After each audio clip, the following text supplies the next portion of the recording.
de Marie-Renée Sirois, avocate chargée de projet à la GEFO. Bienvenue. Bonjour. Donc, aujourd'hui, on va tout d'abord parler de la Cour des petites créances. Donc, qui peut avoir accès à la Cour des petites créances? La Cour des petites créances, c'est vraiment une division de la Cour supérieure de l'Ontario qui est plus simple. Donc, c'est plus... les procédures sont plus simples, les règles sont un petit peu différentes, et puis tout le monde y a accès. Donc, quand on dit tout le monde, on dit toi et moi, des individus, ou bien des entreprises. Donc, des compagnies peuvent y avoir accès aussi. Puis, tu peux poursuivre un autre individu ou une autre compagnie. Ce qu'on ne fait pas, c'est qu'on ne fait pas de criminels, parce que ça, les criminels, c'est à part. complètement séparé, oui. Le criminel, c'est l'État qui poursuit la personne et non, c'est pas entre deux personnes. C'est pas entre deux individus. Ouais. Puis, normalement, quelle sorte d'instance ou, autrement dit, quelle sorte d'action on voit à la Cour des petites créances? Les actions, c'est vraiment divisé en trois choses différentes. Donc, tu peux avoir... si tu as un contrat, donc si moi, je te donne un service, j'offre un service, puis je t'ai dit, ça va te coûter 10 000 $. Et puis, j'offre le service, puis tu ne me payes pas. Donc, ça va être une des instances. Donc, c'est pas un contrat. Il peut y avoir aussi pour des délits. Si tu subis un préjudice, donc... tu ne déblais pas ton entrée, puis c'est l'hiver. Une blessure corporelle. Oui, c'est ça. Donc, je me fais mal et puis j'évalue que mon dommage, j'ai manqué X jours de travail et puis j'ai dû faire de la physiothérapie. Donc, ça m'a coûté 15 000 $ en tout. Donc, je te poursuis là aussi. La troisième sorte d'action qu'il peut y avoir au cours des petites créances, c'est pour avoir un bien qui t'appartient, qui est dans la possession de quelqu'un d'autre. Donc, si toi, tu gardes mon auto pour réparation, puis là, tu la gardes, tu ne me redonnes pas, on va aller aux petites créances. Puis, c'est important de mentionner, je pense, petites créances, c'est tout ce qui est moins de 25 000 OK, c'est ça le point fondamental, c'est de comprendre, c'est tout ce qui est en bas de 25 000 Dès que ça monte plus haut que 25 000, qu'est-ce qui arrive? Donc, dès que ça monte plus haut, tu vas à la Cour supérieure et puis c'est là que les montants, pas les montants, mais les procédures sont plus complexes, plus lourdes, oui, et puis ça plus va être... fastidieuses. Ça prend un avocat absolument là-bas, ouais. Techniquement, ça prend un avocat. Tu n'es pas obligé d'avoir un avocat, mais c'est fortement c'est recommandé fortement, pour le plus il y a haut. toujours, ils peuvent toujours se représenter eux-mêmes, mais c'est fortement recommandé. Ouais. Mais puisque c'est maintenant 25 000 $ puisque le montant a monté, il y a beaucoup plus de gens qui vont aller chercher, qui vont faire la petite créance parce que ça offre une flexibilité. C'est plus vite aussi. C'est plus rapide.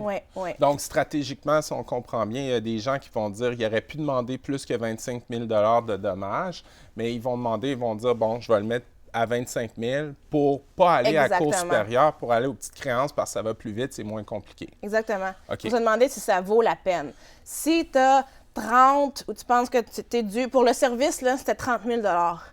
La majorité des gens vont juste dire, on va laisser se faire le 5 000 puis on va aller en petite créance. Ça va beaucoup plus vite. Ça stratégiquement, oui, il y a moins d'étapes, donc il y a moins de frais reliés avec chaque étape. Puis, comment ça fonctionne si jamais une personne se fait poursuivre aux petites créances? Donc, comment expliquer un peu le déroulement de ça? Quand tu reçois, tu vas le recevoir, toi, tu vas recevoir une demande du demandeur, puis tu vas...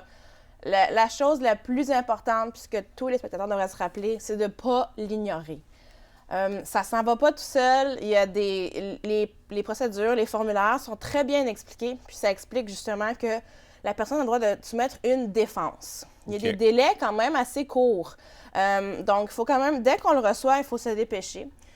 Il faut se demander si on va aller voir un avocat ou non, ce qui est fortement recommandé. Et puis ensuite, il faut soumettre la défense. Ce qui arrive, si tu ne soumets pas une défense, c'est que ça va continuer sans toi. Ça continue, un jugement par défaut. Exactement. Et puis c'est là que vient le problème, que là, il va y avoir un jugement contre toi pour ce montant-là. Et puis la personne peut faire exécuter le jugement. On va en parler plus tard.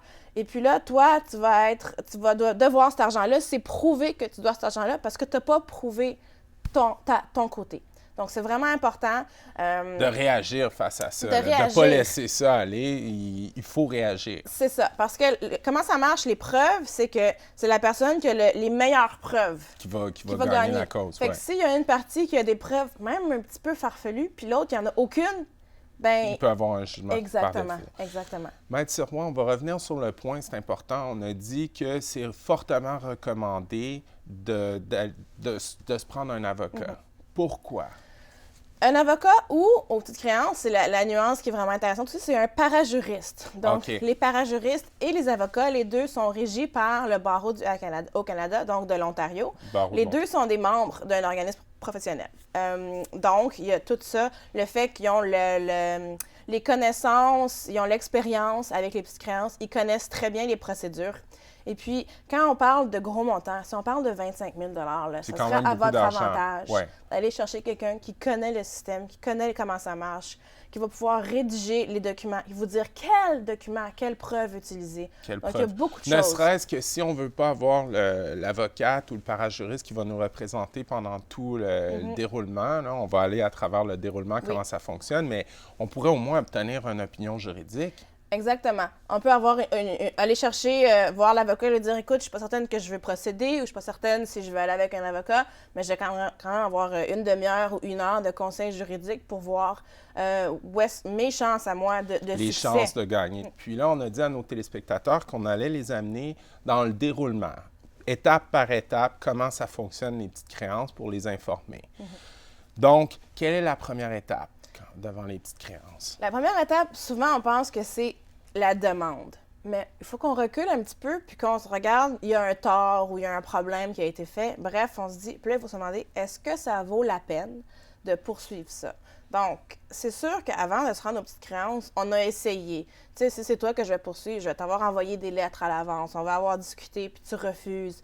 Donc, c'est vraiment important d'essayer cette partie-là avant que d'envoyer une demande. Essayer de régler ça à l'amiable, de négocier de bonne foi avec l'autre partie pour régler ça sans l'utiliser les tribunaux. Parce qu'il y a quand même des frais qui sont reliés à juste même le dépôt de la demande. Donc, si ça ne marche pas, c'est là qu'on peut aller voir un avocat pour avoir conseil, pour se demander est-ce que ça vaut la peine, est-ce que j'ai des chances de réussite? Bien, essentiellement, l'avocate va évaluer la probabilité qu'on gagne ou qu'on perd, puis ça va décider si on va de l'avant ou non. Oui. Puis il n'y a rien de garanti, tu sais, on le sait, on peut pas savoir à l'avance, mais on peut avoir une idée de, c'est quoi l'état du droit à ce moment-là. J'ai oublié de mentionner aussi qu'il y a des délais de prescription. Donc, il ne faut pas attendre trop longtemps. Tu sais, je te dis, tu me dois de l'argent, puis j'attends 7 ans, là. C'est combien, le délai? Ça dépend pour plein d'affaires, mais normalement, c'est 2 ans. Donc, 2 ans. 2 ans du moment qu'on sait qu'il y a de quoi qui ne marche pas pour pouvoir aller. Ça, c'est important, ça. Oui. Mais ça dépend. Donc, il faudrait vraiment aller voir un avocat pour connaître le délai de prescription. Oui, ça dépend de beaucoup de choses. Donc, si on a le temps, on peut le faire. Là, on peut aller voir l'avocat. Sur le site web du ministère du procureur général, il y a beaucoup d'instructions détaillées. Et puis, sur cliquerjustice.ca aussi, on a les instructions sur comment faire une demande de demandeur. Donc, tu remplis tes documents, tu vas mettre des choses normales, là, ton adresse, et puis tu inscris c'est quoi ta demande? Qu'est-ce que tu veux? Et puis, pourquoi? Donc, tu mets les documents, choses comme ça. Tu vas à la compte de petites créances, tu le déposes, tu payes les frais, puis ensuite, il faut l'envoyer à le signifier au défendeur. La signification, c'est quelque chose qui est des fois difficile, des fois facile.